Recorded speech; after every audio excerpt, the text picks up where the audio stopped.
بہت سارے لوگ عمرے پہ جا رہے ہیں، ماشاءاللہ تیاریاں ہو رہی ہیں، بائی ایئر ٹریول کرتے ہیں۔ آپ نے بڑا اچھا ذہن دیا کہ اگر مشکل سفر نہ ہو تو کوشش کرنی چاہیے روزہ رکھیں، لیکن کچھ لوگ شاید یہ تھوڑا تفصیل فرمائیں کہ کسی کی اگر فلائٹ سے وہ 9 بجے ہے پاکستان سے، 8 بجے ہے، 10 بجے ہے، روزے کا ٹائم شروع ہو گیا ہے، تو کیا یہ دن بھی یہ روزہ چھوڑ سکتا ہے یا اس کے لیے حکم کچھ اور ہے؟ کیونکہ لوگ کہتے ہیں ٹریول ہے، لمبا روزہ ہو جائے گا، 2 گھنٹے تو عرب شریف پیچھے ٹائم اور آ جائے گا، تو اس کا کوئی شرعی حکم بیان کریں کہ کون سے سفر میں روزہ چھوڑنے کی اجازت ہے اور کون سا سفر جو دوران روزہ شروع ہو رہا ہے وہ بھی روزہ چھوڑ دیں گے صبح سے؟ دیکھیں، سفر شرعی جو اختیار کرنے والے ہیں، یعنی 92 کلومیٹر یا اس سے زائد جس نے جانے کا ارادہ ہے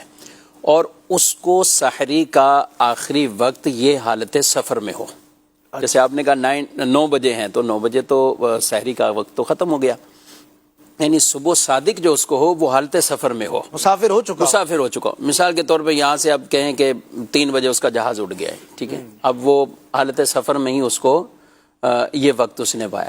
تو جس کو آخری یعنی وہ صبح صادق یعنی سحری کا آخری وقت وہ حالت سفر میں سفر شروع ہو چکا ہے، اس کے لیے ترک کرنے کی اجازت